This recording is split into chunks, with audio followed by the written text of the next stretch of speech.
Okay, let's see if I can make this work.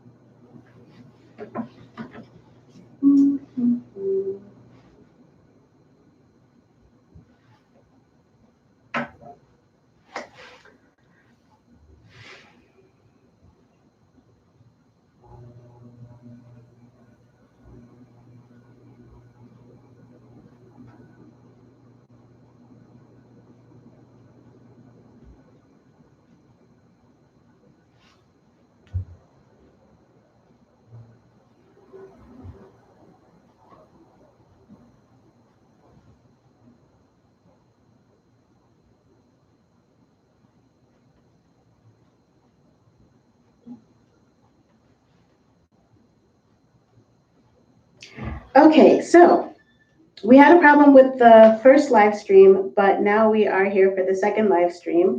So if you are here, great. I need to send some links to get some other students who are maybe not here, including my actual students.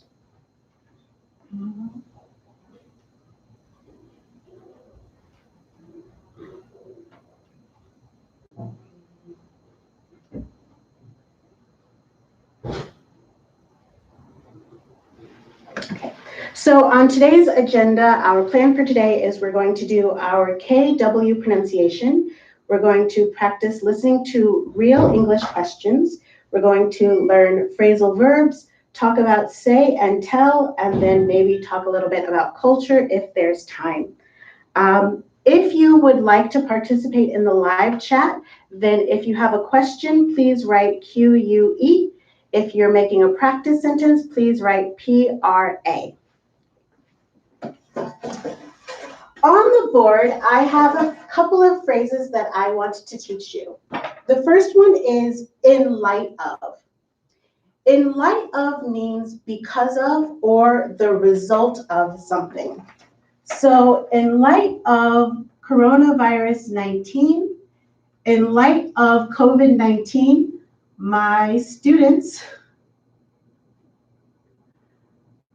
are absent. So in light of means because of. So in light of my health, in light of our situation, in light of the weather, meaning because of. Okay. The second thing that I want to teach you is an idiom like gold. When something is precious or rare or expensive, we say like gold. So these days in Korea, masks are like gold. They're very expensive. They are very hard to get. So masks are like gold. And for this live stream today, you are all my test dummies. Test dummies are dummies that we put, dummies being dolls, that we put in a car to make sure we can tell how someone would be injured or hurt. So today you are all going to be test dummies to see how live streaming an English class would or could work.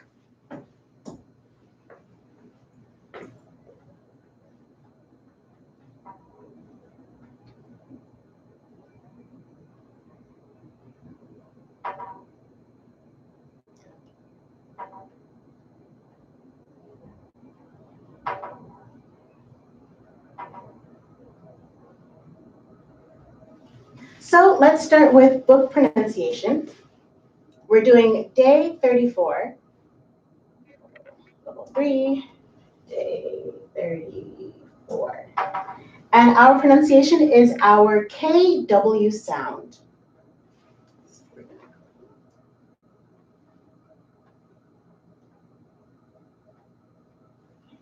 This is going to be a little awkward because I am going to pause so that even though you're at home, even though I cannot hear you, even though I cannot see you, I would like you to try on your own to practice. So please repeat after me. Quiet, quiet. Questions, questions. Quantity, quantity. Qualities, qualities. Qualified, qualified. Quiet, questions, quantity, qualities, qualified. One more time. Quiet, questions, quantity, qualities, qualified.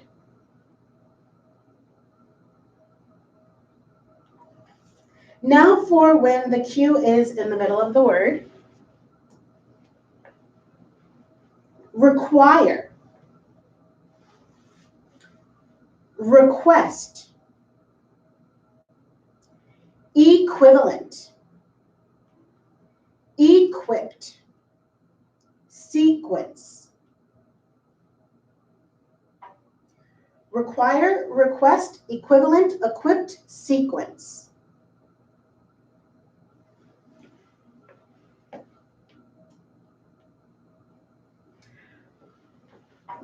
I have some questions about the quadratic equations quiz. This time you're going to say it a little bit faster. I have some questions about the quadratic equations quiz. I have some questions about the quadratic equations quiz.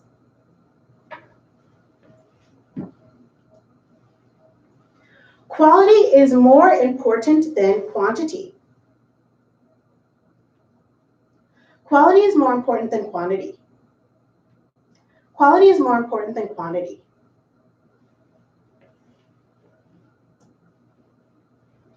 I'm not qualified or equipped to do this job well. I'm not qualified or equipped to do this job well. I'm not qualified or equipped to do this job well. Which qualities would you require in a mate? Which qualities would you require in a mate? And one more. I'd like to request the following sequence of events. I'd like to request the following sequence of events.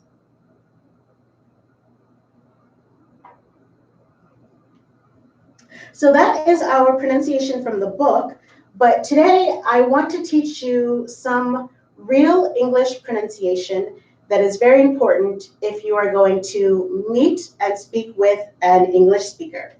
So I have the phrase on the board, how do you do? And I would like you to try to guess how a native English speaker says this in English. So how do you do?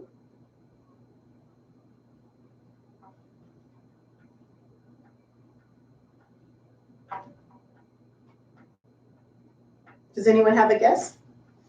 Okay. A native English speaker would say, how do you? How do you do?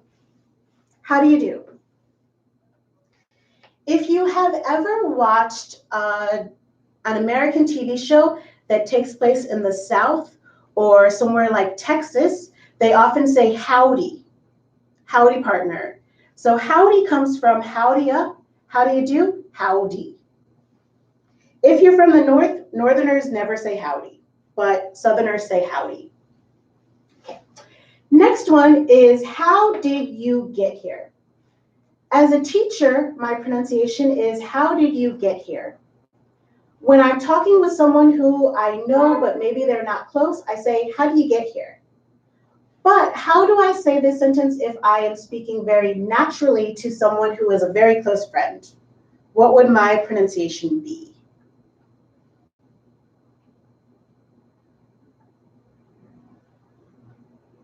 Yep. How did becomes how'd. D plus Y is ja. And get plus here is, in American English, get here. So, how did you get here? How'd you get here? How'd you get here? How'd you get here? How'd you get here? How'd you get here? How'd you learn English? How'd you know I was here? How'd you understand? How'd you do it? How'd you like it? Oftentimes when we want to ask for your opinion on something, oh, how'd you like it? Oh, how'd you do that? How'd you learn English? How'd you? Next, what do you want to eat? This one has two different pronunciations. What do you want to eat? One is what'ya. What'ya. What do you becomes what'ya, and want to becomes wanna. So if I'm speaking naturally, what do you want to eat? What do you want to eat? What do you wanna? The other pronunciation, which I asked my friends for their opinion, and they said it was regional. So some places it's what'ya, some places it is whatcha.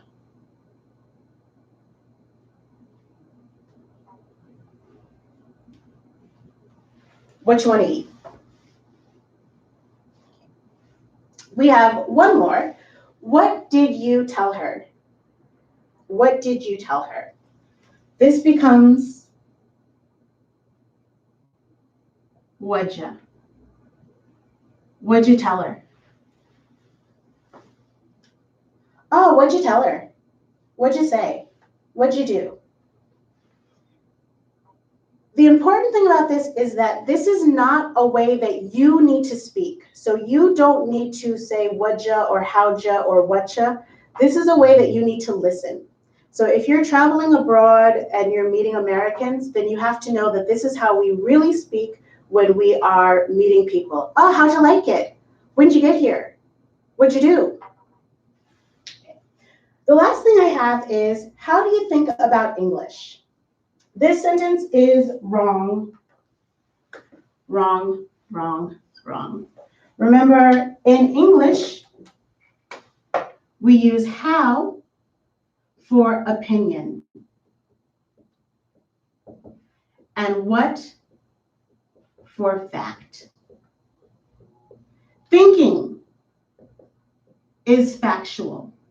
So what do you think about this? What do you think I'm going to do? What do you think? And feelings are how. How do you feel about this? Okay. That's why in English we ask, what class are you taking? I'm taking U2CAN level 3. How is your class? Oh, it's pretty good. It's interesting. So how is your opinion and what is fact? That is the end of our pronunciation, and today's lesson is going to be on separable, or sorry, not separable. It's going to be on phrasal verbs.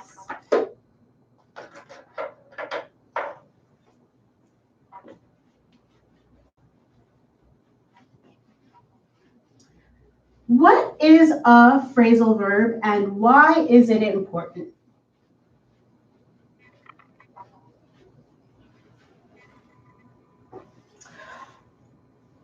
My mark. A phrasal verb is a verb plus a preposition or an adverb that makes a new verb. There are actually three kinds of phrasal verbs. There's separable, inseparable, and no object. So we're going to talk about blow up, get over, die down.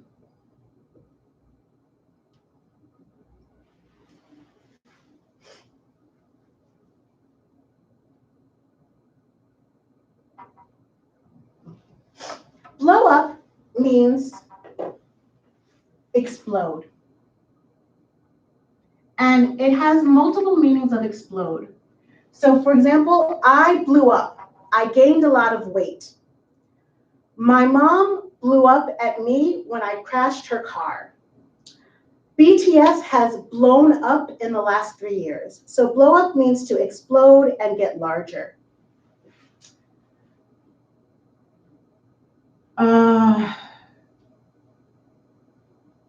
What sentence do I want to use? These days, COVID-19 is blowing up. In this case, this phrasal verb doesn't have an object. We'll talk about that in a second. Get over. A lot of students say that get over means to overcome. Get over means to overcome, but it also means to recover.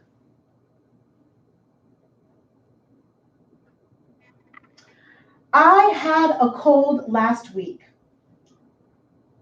I got over my cold.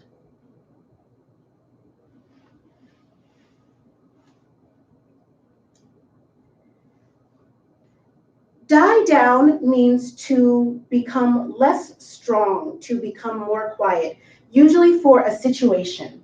So die down is for a loud situation to become calm or quiet. So I'm going to use COVID-19 again, and I'm going to say, I hope COVID-19 dies down quickly.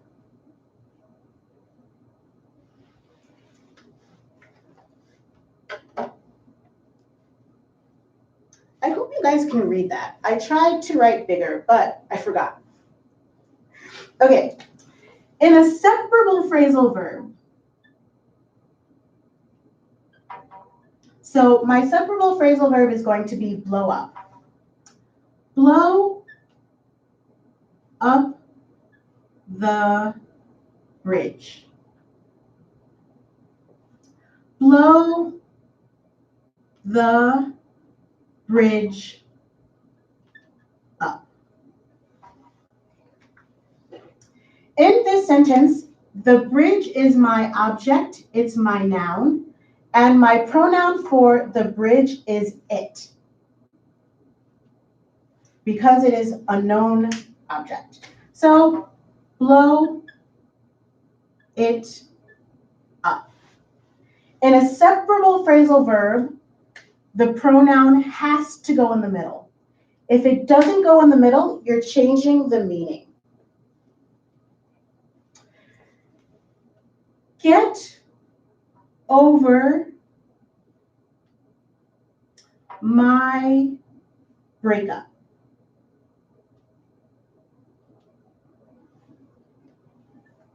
This is an inseparable phrasal verb. Cannot be separated. So my breakup is my noun. My breakup is it. It has to go at the end. Get over it. So get over it means recover. And sometimes you'll hear an English speaker say to someone who's going through something difficult, oh, you need to get over it. Just get over it. God, why can't you just get over it? Get over it. And the last one has no object. So this one is not separable. This one is not inseparable. This one is neither. COVID-19 will die down. Even though I have a subject, COVID-19, notice that it's at the beginning. So it will die down, but die it down, no. Die down it, no. So this is a phrasal verb that doesn't take on an object. The reason this is so important is that in formal English, so if I'm speaking to you as a teacher, then I say blow up, get over, die down. But, or sorry, if I'm speaking to you as a teacher, I don't use phrasal verbs. I speak very clearly. Oh, the number of cases of coronavirus have exploded. I hope people recover quickly. That's my teacher sentence. However, when I'm speaking naturally as a native speaker, semi-formal or casual English, I always use phrasal verbs. So I was living in Korea when coronavirus blew up. And like, I thought it was gonna die down, but then suddenly this woman, she was in like a cult or something, and like a whole bunch of people got sick suddenly, and then I thought they were gonna get over it, but they didn't get over it, so then it blew up again, and I was like, oh my God, that really, really sucks. And so I hope they do a whole lot better and blah, blah, blah, blah, blah. So when I'm speaking naturally, I use phrasal verbs all the time. The problem is that foreigners do not know that you do not know phrasal verbs. So if you meet a native speaker, they will use these very often. So I always tell my students that it is most important to think about, it is most important to consider listening. If you want to be a good listener, then you need to worry about phrasal verbs. We're going to take a 10-second break.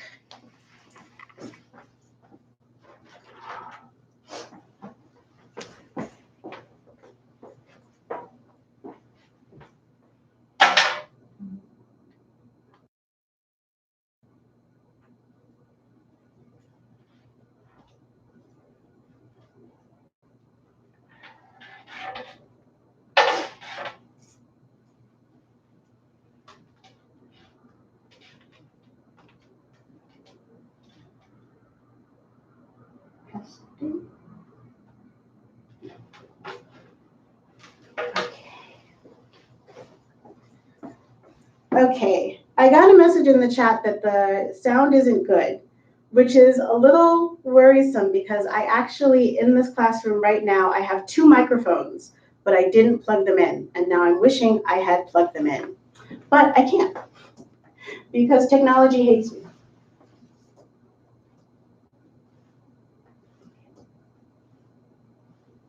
So from your book, we have some new phrasal verbs.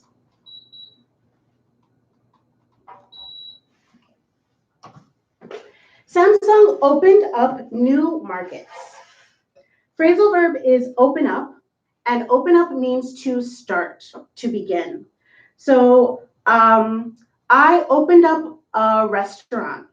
I'm planning to open up my laptop. Please open up your book. Open up is a separable phrasal verb. So yeah, I'm gonna open one up. Yeah, it opened up. I opened it up last year. Please open up your books, open them up. So open up is a separable phrasal verb. Okay. The controller worked on the statistics.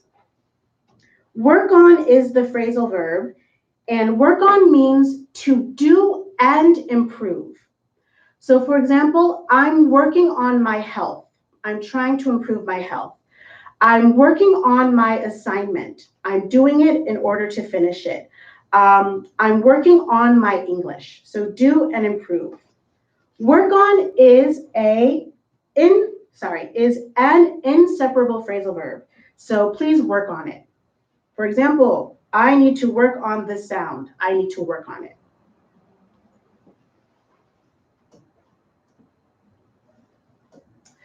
The president dealt with foreign clients. Deal with means handle, and deal with is inseparable. So I can't deal with my friend. I can't deal with her. I can't deal with this weather. I can't deal with it. I can't deal with coronavirus. I can't deal with it. Deal with. Move on to. Move on to means to go to the next thing. So let's move on to the next subject. Let's move on to the next page. Let's move on to the next level. Move on to means to go to the next thing. If a phrasal verb is more than 3 words, it is inseparable. Okay. So move on to it, move on to something else. Okay. Keep up with. Keep up with means to keep the same pace, the same speed as someone or something else. So I need to keep up with my homework. I have to do my homework every day. Keep up with it. I need to keep up with this class. I need to listen very closely to understand what's being said.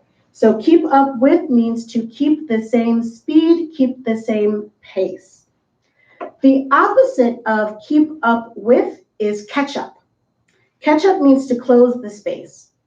I missed work for 1 week. I need to catch up. I need to do a week of work. But every day I checked my emails, so I'm keeping up with what's going on.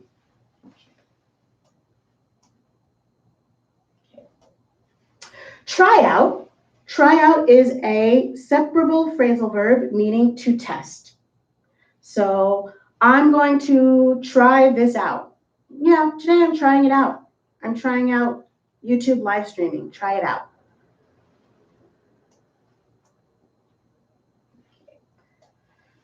Cut down on. Cut down on means reduce.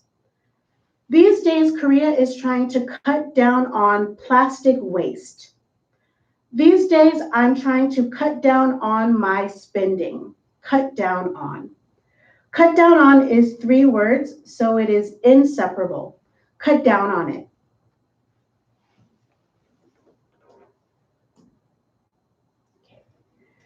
Figure out is a very, very, very important phrasal verb. Figure out means to solve and understand. So in English, we use this one almost every day. I'm trying to figure out where I want to go. I can't figure out what he said. I'm just, we need to figure out what we want to do. Figure out means to solve and understand, and it's separable. So, I can't figure out what I want to eat. I can't figure out where I want to go. Sherry, you need to figure it out. You need to figure it out now.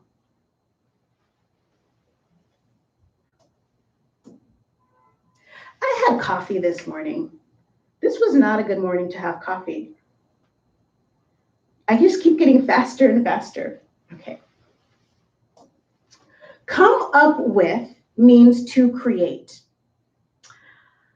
Come up with an idea. Come up with a plan. Come up with a solution. So come up with is create. So I need to come up with a way to teach my students who are absent today. Come up with. Any questions about these phrasal verbs? So from your book, number 1, number 6, and number 8 are separable. The others are inseparable.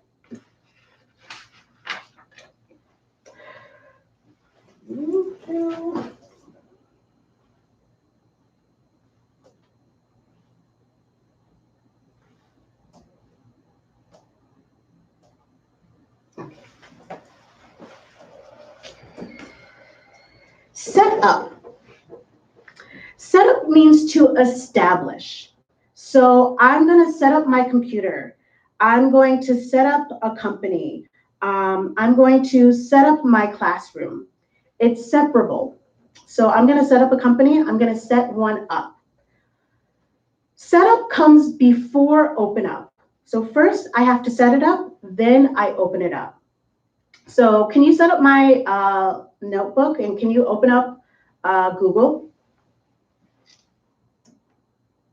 Okay. We talked about open up. The thing I want to mention about open up is we use open up with things that are on your computer. So if you're using Google or Naver or an application, it's always open up. So can you open up Papago? Can you open up whatever app is on your phone? So computers and technology, we use open up. Okay. Take up.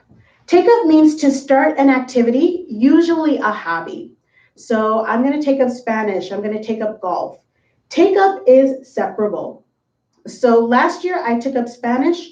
When I took it up, it was really difficult. Hand in is submit, and it is a separable phrasal verb. So if you have completed your homework, please hand it in. The opposite of hand in is, of course, hand out. So hand out is distribute, hand in is submit. Come out with. Come out with is release.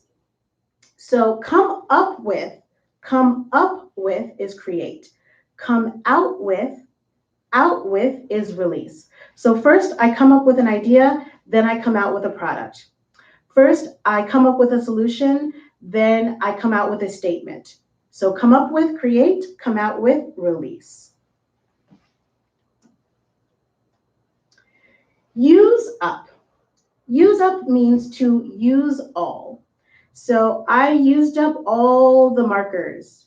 I used up all my energy. Used up. Used up is a separable phrasal verb, so I used it up.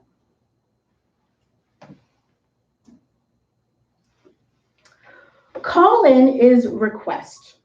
So I called her into my office. I requested she come in. I called in my order to the chicken restaurant. I requested chicken. Call in. Call in is separable.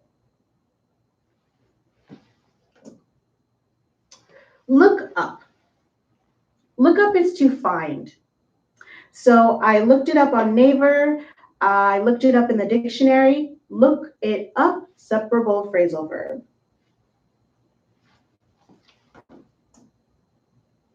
And last one is talk over. Talk over means to discuss. So we talked over my problem.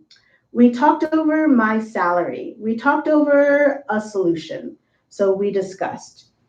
Talk over is a separable phrasal verb. So talk it over. We need to talk it over. We need to talk over it. It's actually both. It is separable and inseparable. Can we talk it over? Can we talk over it? But they have different meanings. Talk it over is discuss. Talk over it is slightly different. So I'm going to say this one, normally 95% of the time, separable. How do you know if a phrasal verb is separable or inseparable? You memorize. There is no trick to knowing whether they're separable and inseparable, and sometimes they are both. One of the easiest ones to demonstrate is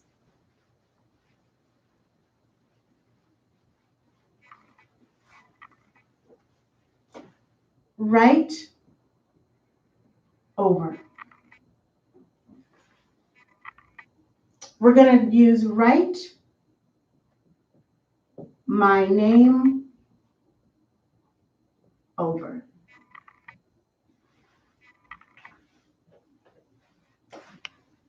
Write it over. My name is Cherry, write it over. Cherry, write it over. Cherry, write it over. Cherry. Write over it. Cherry. Cherry. Cherry. Cherry. Write it over is again. Write over it is on top. So some phrasal verbs are separable and inseparable. So as I said, native speakers use phrasal verbs all the time. My recommendation to you is, unless you are very, very confident, unless you know a phrasal verb very well, then don't use it. Because you don't have to. You don't have to say, oh, it blew up. You can say it exploded. Because there is a lot of nuance related to phrasal verbs. So pick up, pick out, pick over, pick on. Each one is slightly different. If you use phrasal verbs and you're not comfortable, it's possible to make a mistake. So it's better to be careful and not use them unless you know them very well. Okay. The last thing we are going to talk about is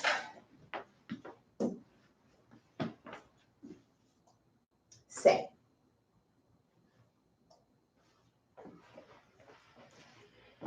I often ask my students, do you think Americans use say or tell more?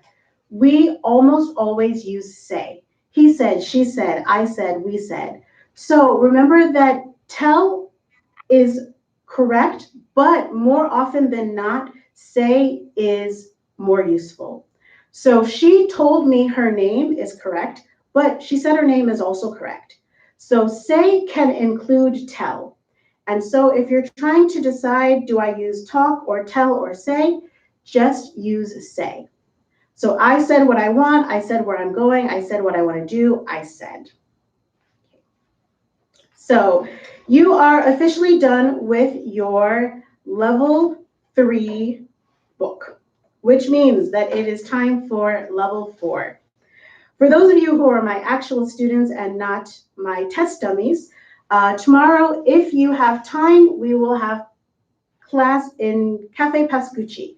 So if you're here, please join me in Pascucci. If you are still worried about coronavirus, then I hope I see you next month. Also remember that instead of starting class on Tuesday, we are going to start class the following Monday. So the first day of class is going to be March 9th. So thank you all for trying this live stream. Please let me know what you think. Was it useful? Was it difficult?